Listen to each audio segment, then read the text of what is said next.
Welcome to the channel. This is Oblivion and we are here with Choose Your Legend 6, the long awaited banner, and there is a ton to talk about. All these units are really crazy and they've also introduced new skills, so let's go ahead and get started because we're going to be talking for quite a while. Okay, let's start off with female Byleth.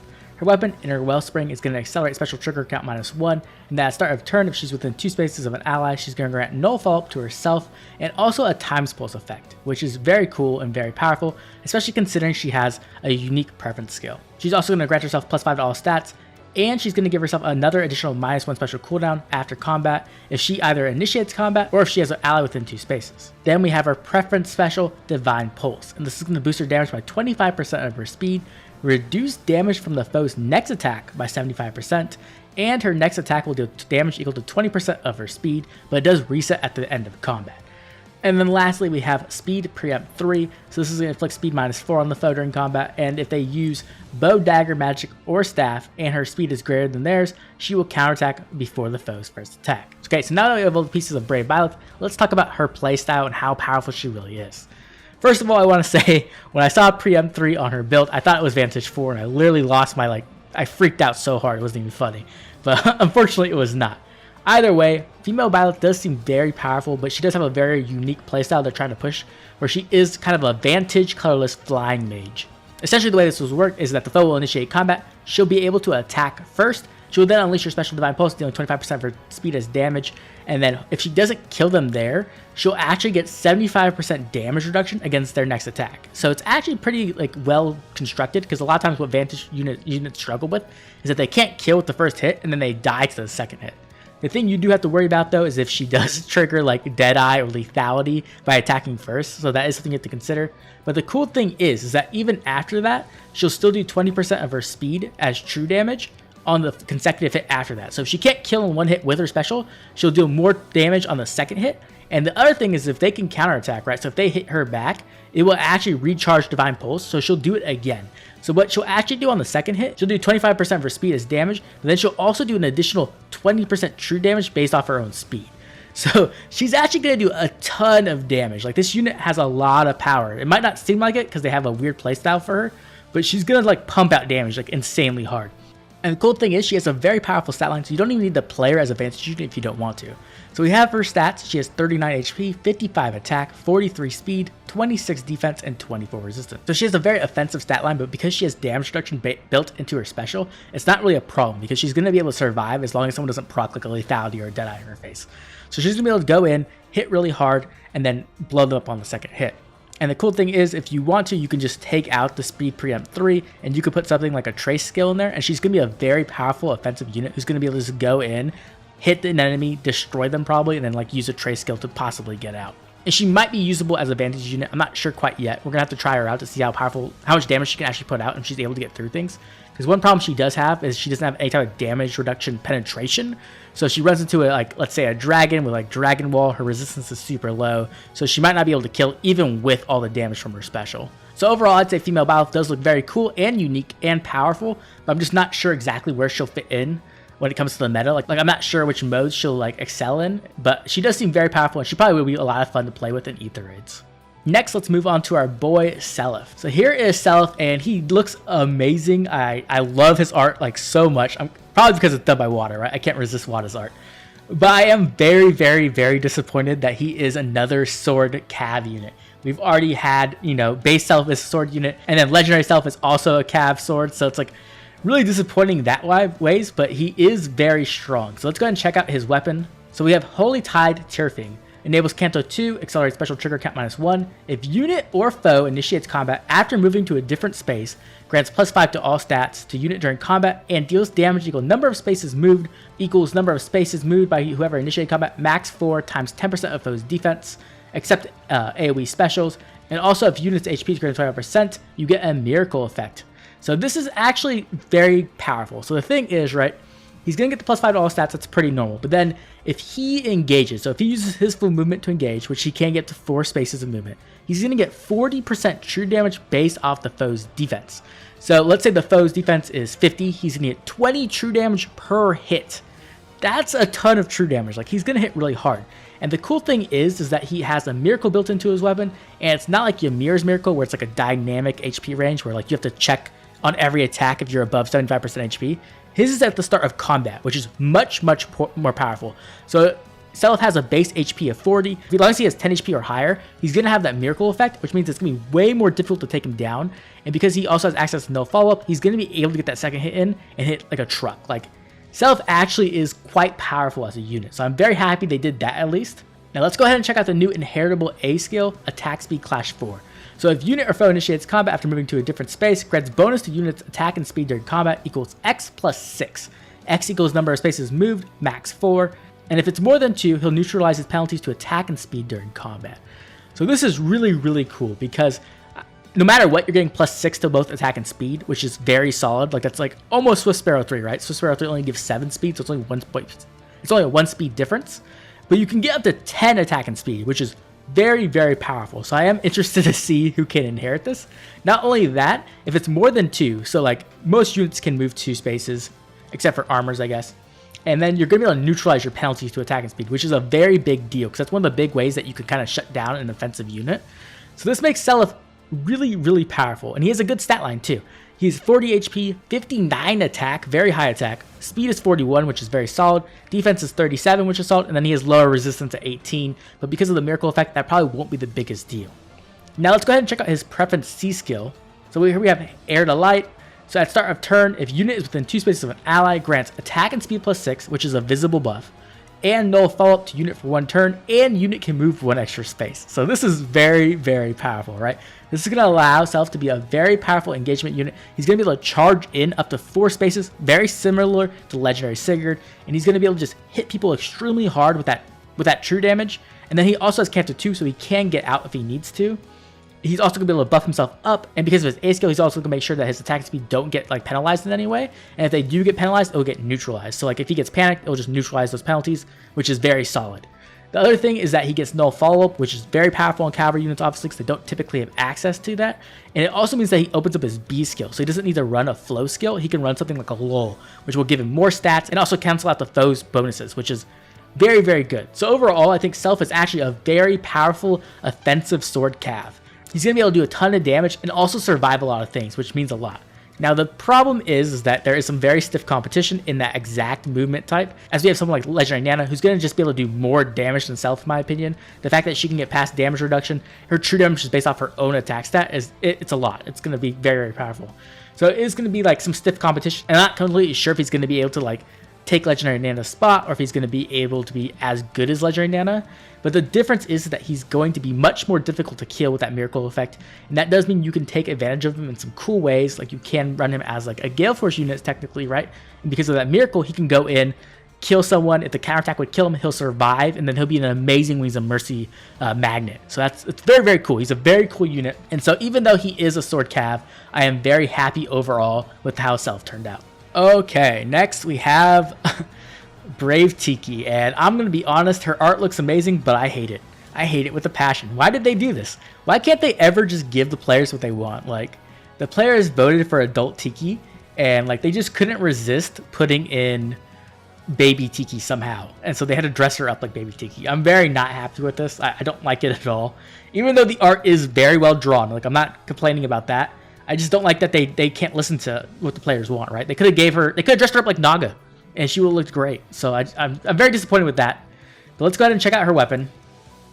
So we have Remote Breath. It has accelerate special cooldown count -1, effective against dragon foes. If unit is within 3 spaces of an ally, grants attack, speed, defense, and resistance +5 to unit during combat, and unit makes a guaranteed follow-up attack. And also, if unit's attack can trigger their special, grants special cooldown count -1 to unit before unit's first attack during combat. So what that means essentially is if you are using an offensive special, something like Glimmer, something like Luna, you are going to get -1 before you even attack. So this is exactly like Duo Ike's ability, but Duo Ike's ability is based off his max cooldown, while Brave Tiki's will always be just -1. But that's not all. If she has 5 or more resistance than the foe, she'll also inflict special cooldown count +1 on foe before they can even attack. That is extremely powerful. This is essentially a new form of guard. So like those anti-guard effects will not work against this. This will stop specials.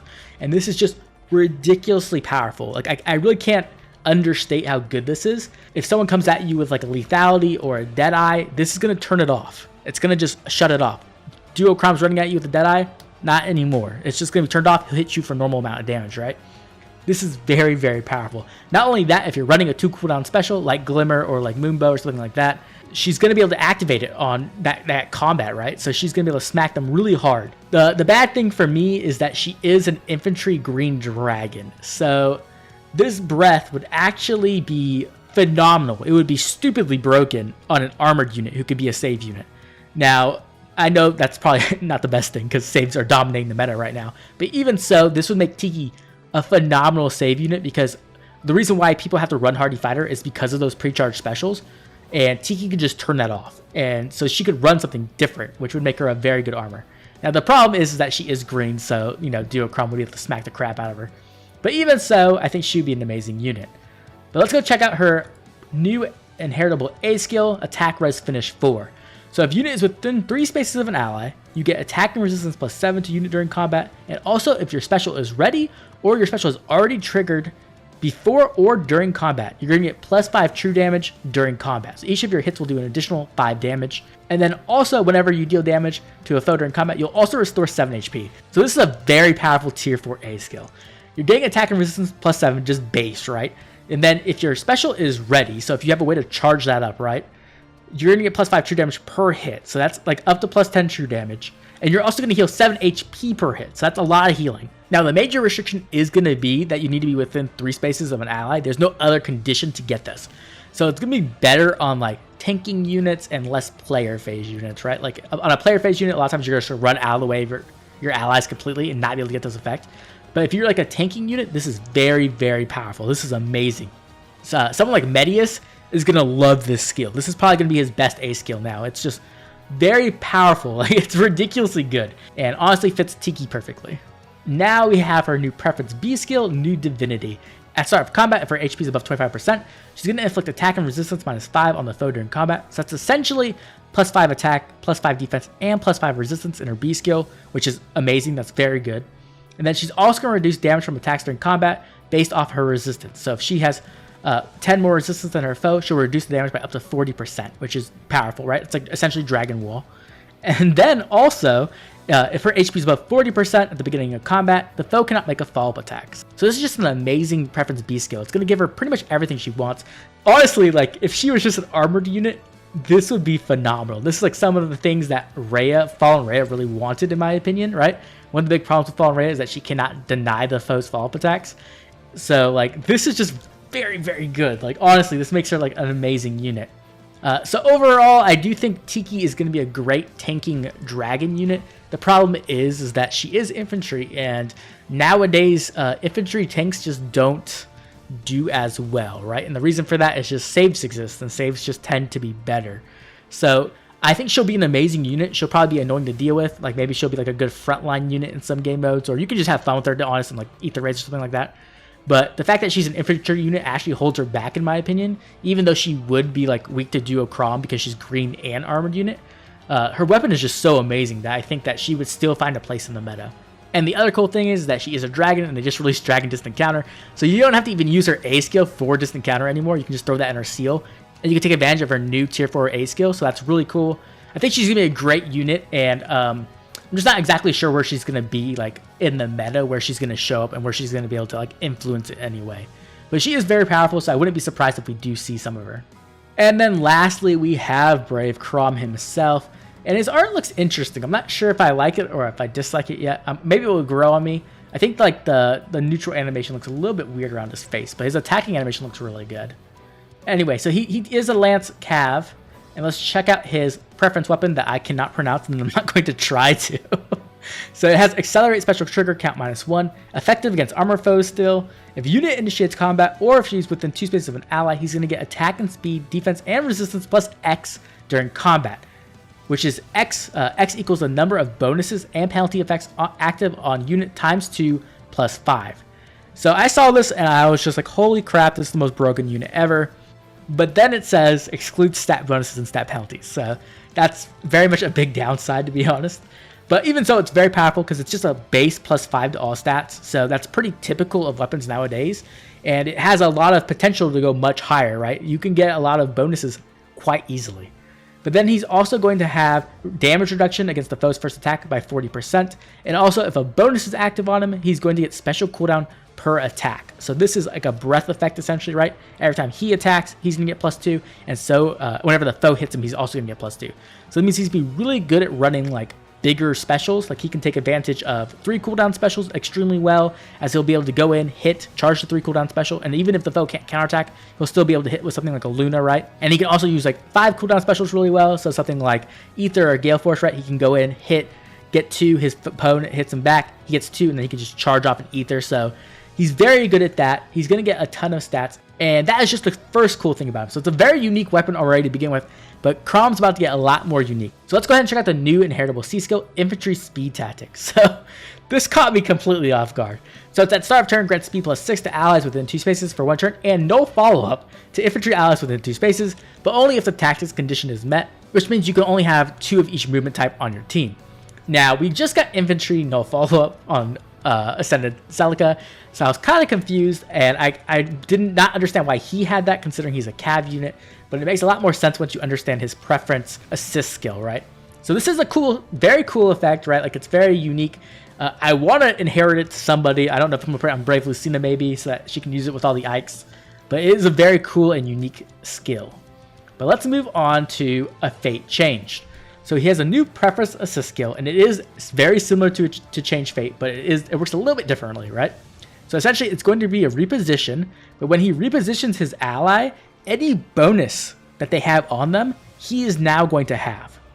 Any bonus at all. So at first you're like, oh, that's cool. Like he'll get, +6 to all stats. No. He'll get way more than that. He can get things like mobility increase from like Yuri or Legendary Sigurd, or now Brave Seliph. He can get air orders. He can get effective against dragons. He can get bonus doubler. He can get dominance. He can get treachery. He can get fallen star. He can get desperation. He can get resonance shields, resonance blades. He can get dodge from like Baby Mia or like Duo Erica. He can get guaranteed follow-up attacks. He can get triangle attack. He can get no follow-up. He can get Pathfinder. When Dagger uses her duo skill, he can technically take that as well. He can get grand strategy, on guard, special acceleration, and even warp bubble. One of the biggest ones to me is that he can actually get the charge effect from Assault Troop 3 by a Fate changing like an Edelgard, right? Like a Summer Edelgard. So then he can have that effect. So this is really, really cool and unique. I don't know how powerful it will actually end up being, because it is a bit clunky, right? Like you're going to have to use you're pretty much gonna have to like plan out your turn some way so that he can always use this before he goes into combat, so that way he can have all the effects, right? Even without those effects, he's still gonna be strong, but with these effects he gets way more powerful. Like he gets stupidly more powerful, right?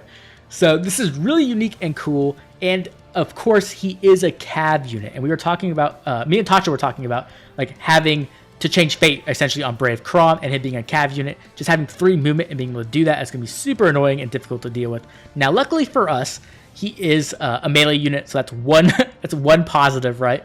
And the other thing is that he didn't get a different preference skill. I thought he might get to change fate and a different preference skill as well, so that didn't happen. So that's one good thing for sure.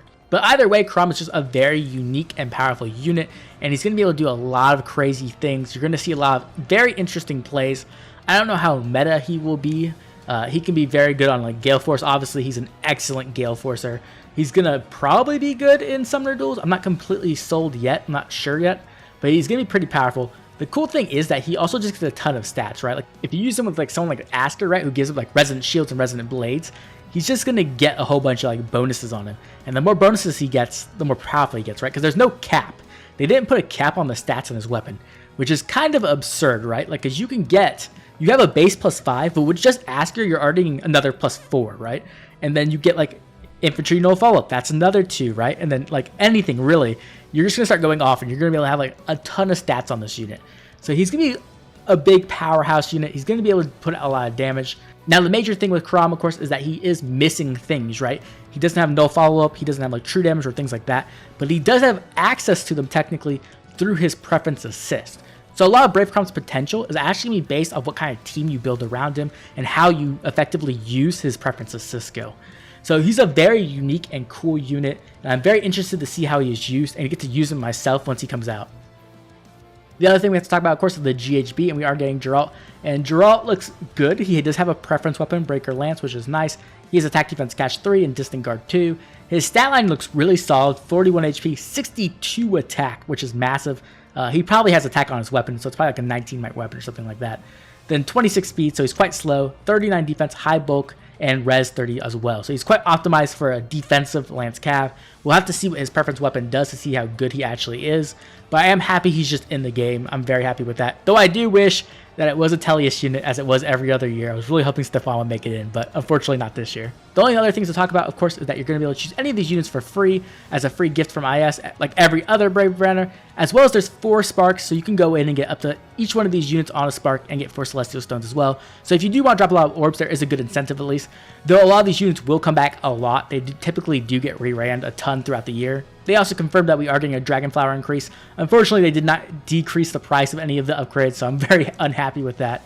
It's going to cost us 600 for every single unit, but at least the next Forging Bonds is going to grant us 1,000 Dragon Flowers of each type, so that is a nice little bonus and is going to help out a ton with upgrading all the million units I need to Dragon Flower out. So overall, I feel like this Choose Your Legend banner was very unique, and there are some very cool effects on these units.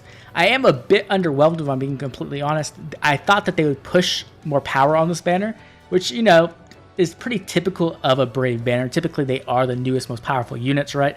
And with this banner, I'm not completely sold on that quite yet. I have to see how they can really interact and how powerful they can actually be in the meta. I think Chrom is the most interesting unit of the bunch, then probably female Byleth, and then Seliph, and honestly, adult Tiki is kind of a disappointment for me.